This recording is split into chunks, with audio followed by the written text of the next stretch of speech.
This is our house, and we bought it not so long ago. It's located in the northern part of Sweden, and it is off-grid. As you can see, I was quite pleased when I heard we were the highest bidder and got the house. Ben je blij? The house is old, beautiful, perfect and modest, just like me.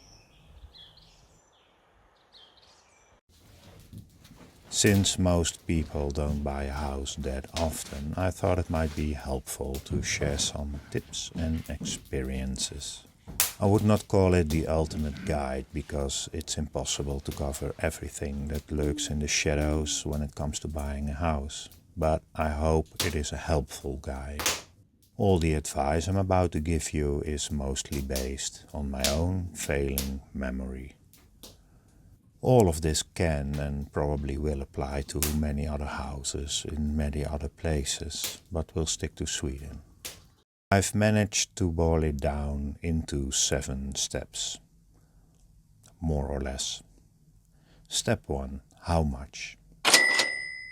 The first step was to be very realistic, or maybe it's more accurate to call it even a little pessimistic, about what we could afford and what we wanted to spend on a house.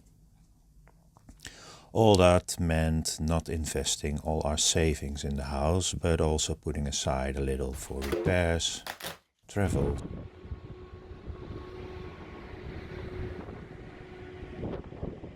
supplies, tools, and whatnot. Step 2. Where? Once we knew how much we could spend, the next step was to decide in which area we wanted to buy a house.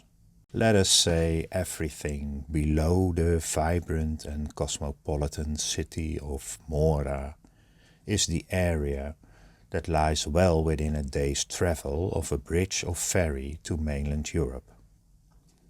Therefore, the houses below the vibrant and cosmopolitan city of Mora tend to be more expensive.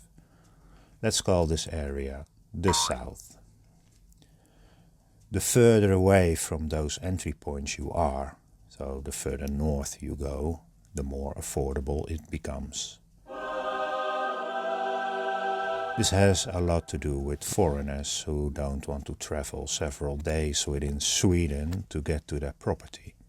And of course, most Swedes live in the south. More people, more potential buyers, thus more expensive. The most common way of finding a house are the usual websites like Blocket and Hemnet. But I've also found that small village communities are very active on Facebook. 3. The climate. It might not be a surprise that there are very big differences in climate in a land that is the 5th largest in Europe, measuring 1,000 miles or a little over 1,600 kilometers from north to south. If you know whereabouts you want to buy, then check the long-term temperature charts for the area and consider the changing climate. On average, it's getting warmer and it tends to rain more, and this causes the areas close to river and lakes to flood more often.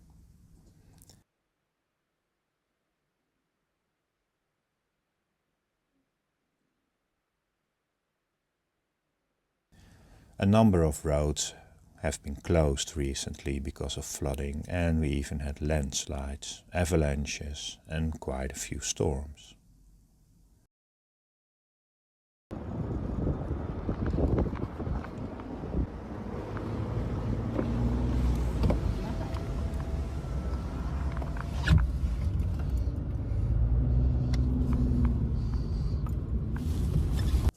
Four. What are you looking for? We made a list of what we wanted, what we didn't want, what we needed, and what we could do without. Be honest and realistic with your expectations and requirements. Keep your list handy when you're looking at a potential home, but stay flexible. It's just a list. It can save you from making impulsive purchases, but if you get too attached to your wishes with no room to deviate to what you've written down, you may assume that the house will never be what you want and therefore will never happen. Because the perfect house does not exist. But you can make it perfect, so remember that. Buying a house is a compromise, and especially buying a house like this. Being remote. Even if you are in or close to a village. In the north, a lot of these are pretty remote. Thus, so are you. Even if you're not the only one there. Keep this in mind, because getting supplies, building materials, or renting equipment might not be easy. And don't forget, up here you just have to step out of the front door and there's a wilderness all around you.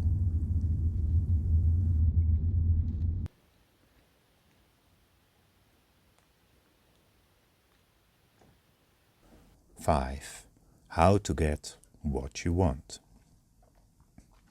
Buying a house in Sweden is mostly done by bidding.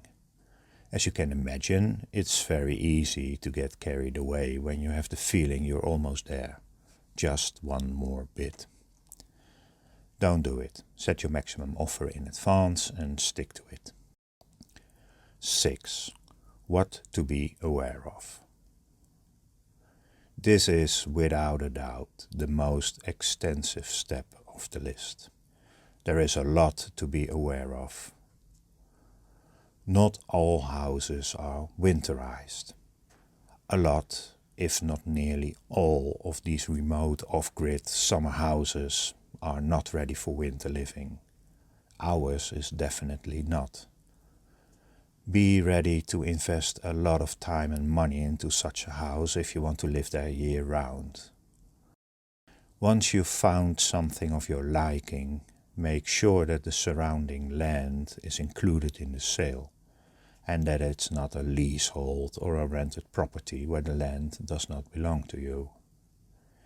If there is a house behind yours, find out if it has the right of ways to cross your land to get to theirs. Ask about hunting rights. Even if you don't hunt yourself, it can be a nice side hustle to get fresh meat and make new friends.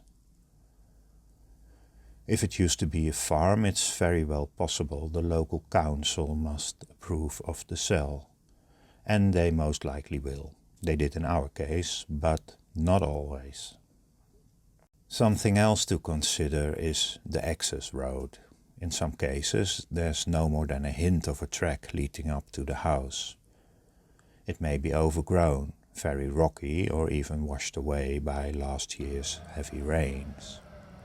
You may not be able to get up there in a normal car. Sometimes the access road is a private road. This can mean that everyone who lives on that road has to pay for its maintenance. And that can get very expensive. If there is a road, find out who owns it. And then there is mobile phone reception and internet. You can live without it, but if it's not there and you want it, it gets very expensive, if possible at all. The Starlink thing could be a solution, but check the coverage, and it's not cheap either. But it may become more affordable in the near future. In my experience, there is a pretty decent mobile phone reception if you're not completely in the sticks. Internet has gotten a lot better than it was, say, 10 years ago, and coverage is still improving.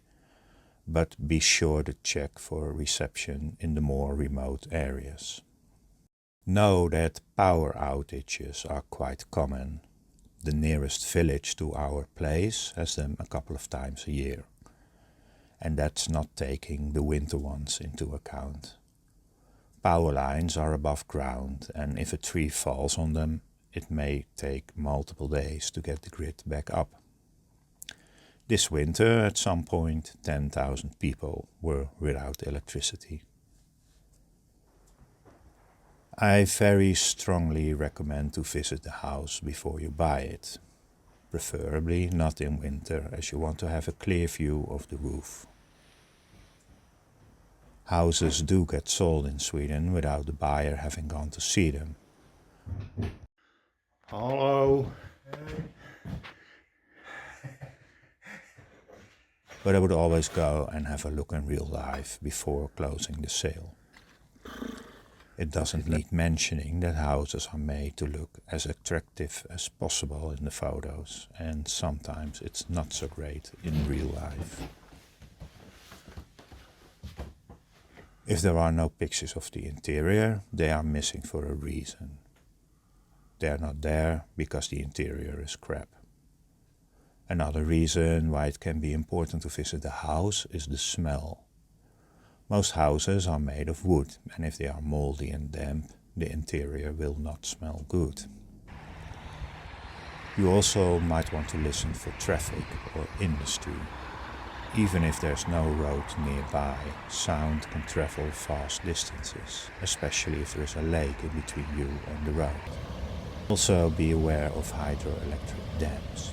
They can be quite noisy.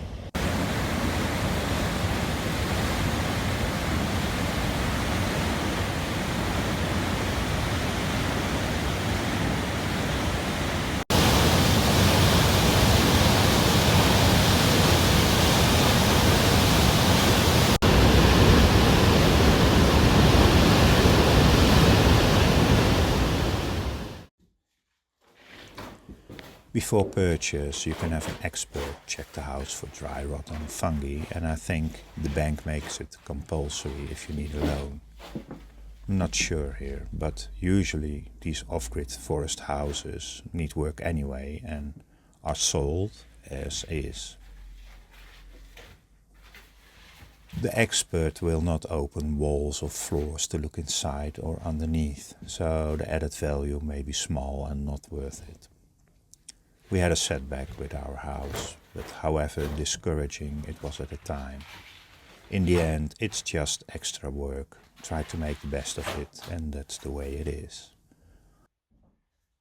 The house we bought was full of the previous owner's belongings. This is not always the case, but many summer houses are sold with everything still inside. This may sound like a great thing, but you can be sure the stuff is still there because nobody wants it. But going through all things left behind can feel a bit like a treasure hunt. Who knows, you might stumble across a signed ABBA album or stuffed animals.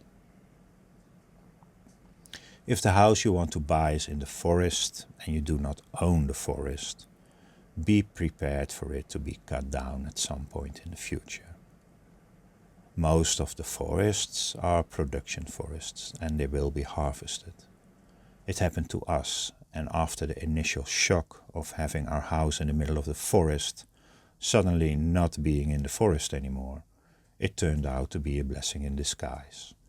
With all the extra sunlight, more flowers and birds, and fewer mosquitoes. And the trees will grow back, eventually. If you are young and your forest is harvested and all you're left with is an apocalyptic wasteland, it's comforting to know that you will spend your last living days in the cold, dark shadows of the regrown trees, tormented by mosquitoes. And what if the house you bought has hidden defects? Who is responsible? In Sweden, the seller is legally responsible for hidden defects, according to the Swedish land code.